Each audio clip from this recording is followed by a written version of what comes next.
Sequência Sancti Evangelii secundum Mateum. Glória a ti, Domine.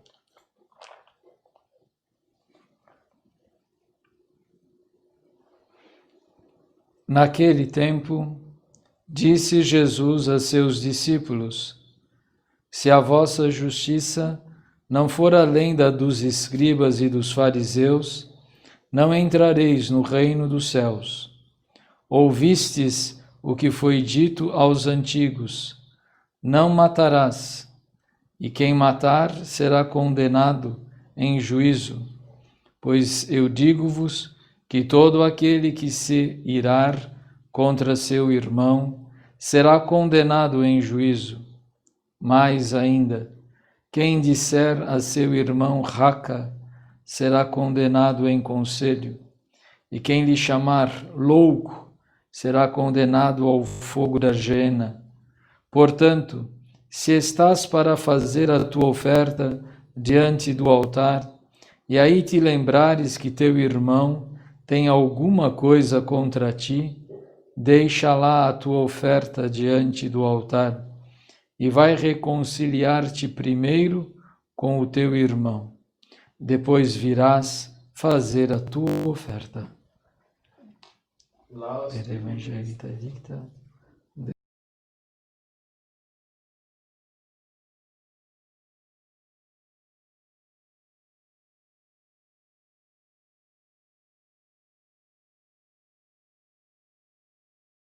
Pai e do Filho e do Espírito Santo. Amém. Meus caríssimos irmãos em nosso Senhor Jesus Cristo, neste quinto domingo depois de Pentecostes, a Igreja nos convida a refletir na nossa vida, neste mundo e do modo como devemos vivê-la diante de Deus, diante dos homens, diante de nós mesmos. Primeiro, ele realça que para São Pedro vai nos dizer: conservai-vos todos bem unidos na oração. Para nos mantermos unidos a Deus, é impossível fazer sem a oração. Mas que oração devo fazer? Todas. Como assim todas? Todos os tipos de oração. Uma oração para iniciar o dia, uma oração para finalizar o dia. A oração da manhã é diferente da oração da noite. Na oração da manhã, a gente coloca a nossa vontade de servir, a nossa boa vontade, não é? E a gente olha para o futuro com aquela esperança: Senhor, eu não sei o que vai acontecer, mas quero que tudo o que vier a acontecer, em tudo o que vier a acontecer, eu coloque sempre em primeiro lugar a vossa vontade, o desejo de vos servir. A oração da noite, ela é diferente. Ela é, em primeiro lugar, uma oração que agradece. Agradeço pelo dia que terminou e que eu cheguei até aqui. Agradeço pelas graças todas, não é? Que eu nem sabia que ia receber e recebi. Queria agradecer e dizer que estou feliz por vos ter servido, mas reconheço também a minha iniquidade, reconheço que poderia ter rezado melhor, vivido melhor. Eu posso reconhecer os meus pecados, os meus defeitos, suplicar perdão e misericórdia e, por fim, rezar como o velho Simeão, depois que teve Jesus nos braços: agora, Senhor, podeis deixar o vosso servo ir em paz. A oração é importantíssima para a união com Deus, e quanto melhor a gente se unir a Deus, quanto mais consciente a gente tiver do valor da oração, então a nossa relação com Deus só pode crescer mais ainda. É pela oração que também nós nos mantemos unidos uns aos outros. A fé católica não é? Ela é participativa. Em que sentido? Ela não é uma coisa que só eu fico guardado, eu tenho e o outro não tem, não é? Mas a fé, quanto maior for a minha fé, tanto maior vai ser a fé do meu irmão, porque a minha fé participa da vida do meu irmão. Se o meu irmão tem uma grande fé, a fé dele participa também da minha, de modo que ninguém cresce sozinho na fé, ninguém enfraquece sozinho da fé. E por isso a oração é um ponto essencial da comunhão dos santos, que é um dogma de fé da igreja, ou seja, uns ajudam os outros para se ajudar. Que ajuda eu posso dar ao meu próximo? A primeira é mantendo-me na graça de Deus e mantendo-me unido àquela pessoa por meio da oração. Ah, mas eu não consigo conviver com ela todos os dias. Porque ela tem seu modo de agir, ela tem a sua profissão, a minha profissão é diferente. Eu moro aqui, ela mora lá no fim do mundo, não é? Temos muitas outras diferenças, sim, mas você está aqui, você pode rezar por ele lá. Ela está aqui, ela reza por você de onde ela estiver. Então a união da oração produz a verdadeira amizade. Se você diz que tem amigos, mas nunca reza por eles, você é hipócrita. E aqui não é xingamento. O hipócrita é a pessoa que diz uma coisa, mas pensa de outro modo. Não é? Quando Nosso Senhor lá no Evangelho vai dizer que você não deve chamar o outro de raca, que quer dizer, traduzindo aqui, cabeça oca, ou louco, como um idiota, né? Não, ninguém é idiota, ninguém deve ser tratado como cabeça oca, porque Nosso Senhor que o criou. Ah, mas ele tem limitações. Você tem as suas, ele tem as deles. Mas todos nós temos de nos viver juntos, por isso não pode ofender. Mas Nosso Senhor chamou alguns fariseus de hipócritas. Hipocrisia é um tipo de comportamento. Pode estar desde uma criança até num velho. Não é? Não é uma questão, vamos dizer assim, de nascimento, é uma questão de comportamento. O Nosso Senhor também falou para as pessoas serem puras. Não é? A pureza da castidade. Aqui, quando nós estamos dizendo, se você diz que tem amigos e não reza por eles, é uma hipocrisia, porque só está da boca para fora, da boca para dentro, não é verdade. A primeira união de um com o outro é pela oração. Depois, Nosso Senhor vai dizer, e a oração pessoal por nós mesmos. São Pedro continua, sede compassivo, misericordiosos, afáveis, humildes. 3 virtudes muito necessárias na nossa vida social. Compassivo é aquela pessoa que é capaz de se colocar no lugar do outro na hora da dor.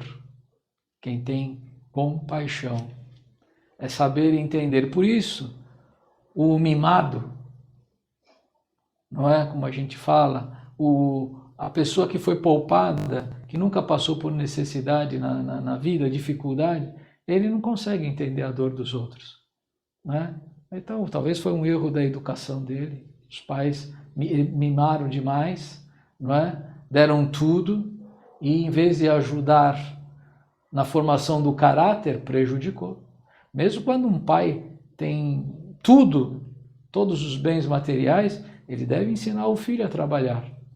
Senão de nada vai adiantar a fortuna dele. Se ele criar um vagabundo em casa, não é, cheio do dinheiro, então um vagabundo cheio de dinheiro vira um filho pródigo, vai gastar tudo em coisas que não prestam, não é?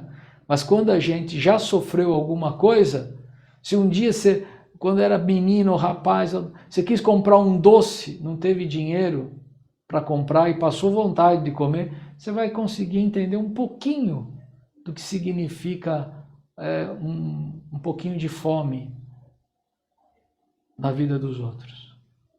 Mas se um dia você for uma viagem e perdeu alguma coisa, foi roubado, ficou na rua sem dinheiro, teve de voltar para casa, você vai entender o que significa, né? Melhor, vai entender um pouquinho melhor o que significa para um homem, não é, viver na rua. Mas se você nunca passou dificuldade nenhuma, não vai conseguir ter compaixão. Nosso Senhor foi bem claro nisso. Quando ele disse, você quer me seguir? Eu quero, Jesus, o Senhor é tão bonito, o Senhor fala tão bem, o Senhor é tão agradável, né? Sua presença o Senhor é tão gentil, né? Pois é, então renuncia a tudo isso, renuncia a sua vida mimada, abraça a sua cruz e segue-me. Senhor, mas queria despedir do meu pai. Preciso ver minha mãe, mas eu tenho muitas coisas, Senhor. Nem todos dizem sim a nosso Senhor. É preciso também ser misericordioso, entender que todos possuem alguma miséria na vida. Como a gente diz popularmente, todo mundo sabe onde o calo lhe aperta. Todo mundo sabe onde é o seu ponto fraco, nunca é igual ao outro.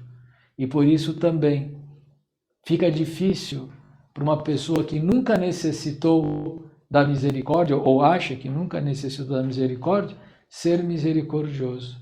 Mas quem já se confessou com sincero arrependimento de seus pecados, consegue compreender melhor, não é? E agir com misericórdia para com os outros.